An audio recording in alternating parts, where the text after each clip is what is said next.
Hello again, guys. Thank you for coming back to my channel. It's been a while since I've done a review. Now today I'm gonna show you guys the brand new 9 Modelism EX Jungle Lord, as I like to call the custom Kong figure. I'm pretty sure you guys have seen this figure on Facebook. Other reviewers have reviewed this figure already, like Ultrazilla. All right, so now I'm just giving you guys my my input on the figure itself. All right, so the figure before you is the EX version, which comes with 3 heads. Okay, so first one is the growling head, or the screaming head, and it's got good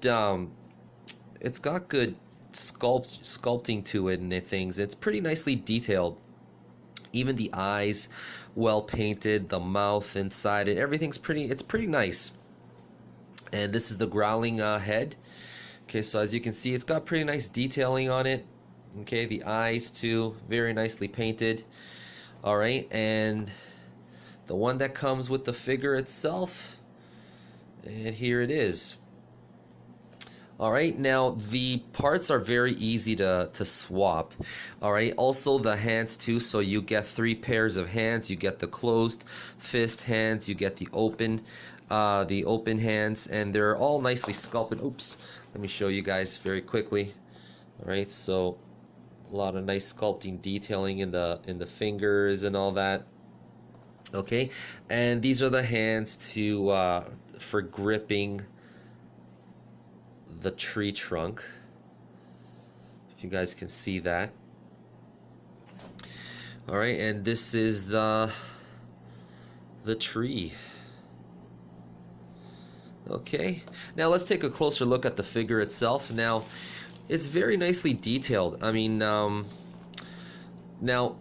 to let you guys know, if you guys don't know already, this is a custom figure. So this is made by one person. Okay, and it's not made by a particular company. It's not like a billion-dollar company like Bandai or anything. I mean, there's no team of people behind the development of this. It's just one person by the name of Tom Tist. Okay, he lives out in Thailand, and when he posted the pictures up of his prototype, I mean, I was like, wow, I gotta have this figure, because I've been wanting to have a Monsterverse Kong figure for the longest time that will go nicely with my Godzilla.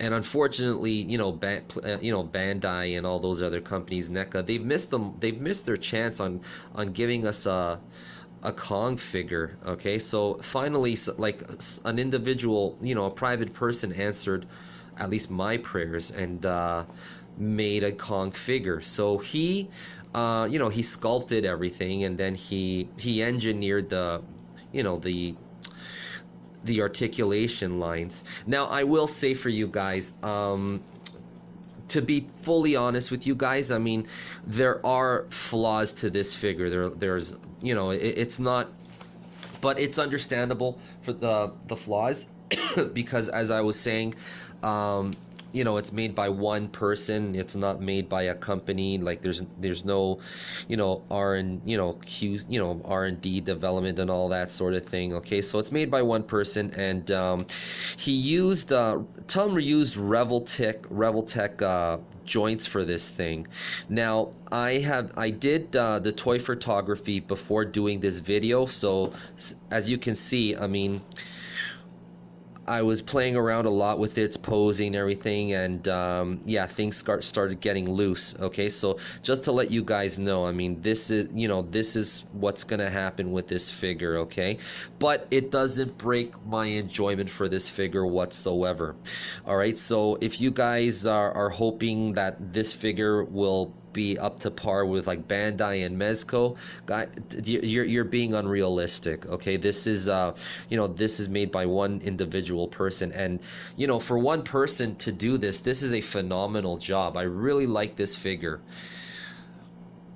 Okay, and in spite of its limitations, I mean, it's got, you know, posing limitations and all that with the articulation and all that, you know, and, you know, like things are a little bit loose and things. I mean, yes, you know, that doesn't bother me at all. So what I can do later is I can apply some nail polish to the joint and then, you know, push it back in, and then it'll be nice and tight. All right. So, you know, as again, there are flaws, you know, not flaws, limitations to the figure. Okay, so as you can see, this neck piece right here. Okay, so when looking up, you have like this huge gap there. All right, because let me just take it off.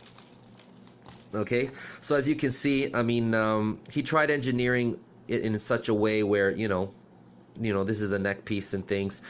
And you know, here's the Revoltech joint. Okay, but I mean, you know, I'm just gonna have to work around it, which I did for the toy photography. And I can't wait to show you guys the pictures that I was able to get with this guy.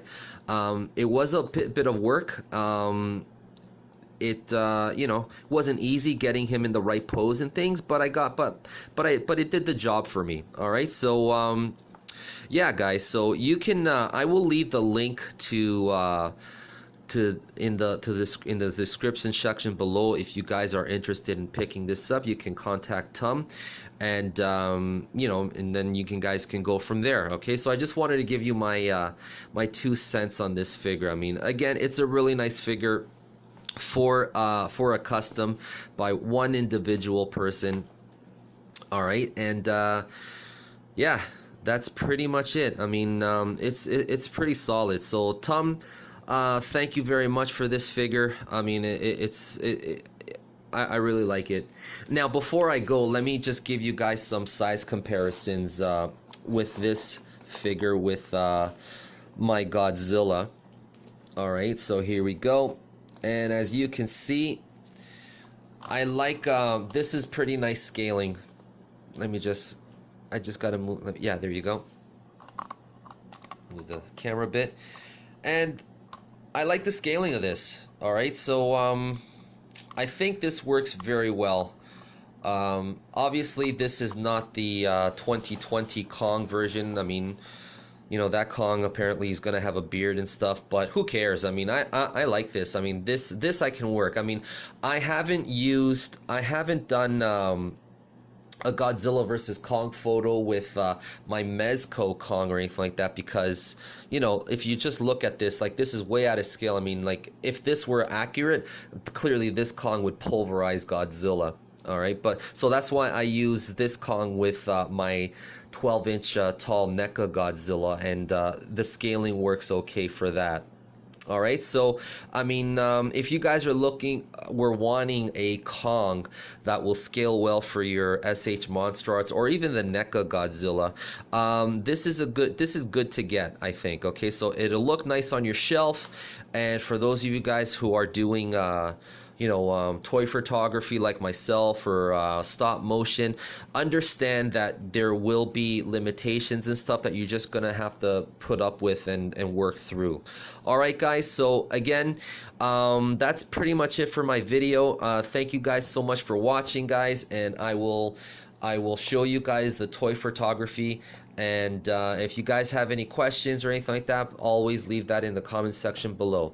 Take care, guys, and thank you so much for watching. Bye-bye.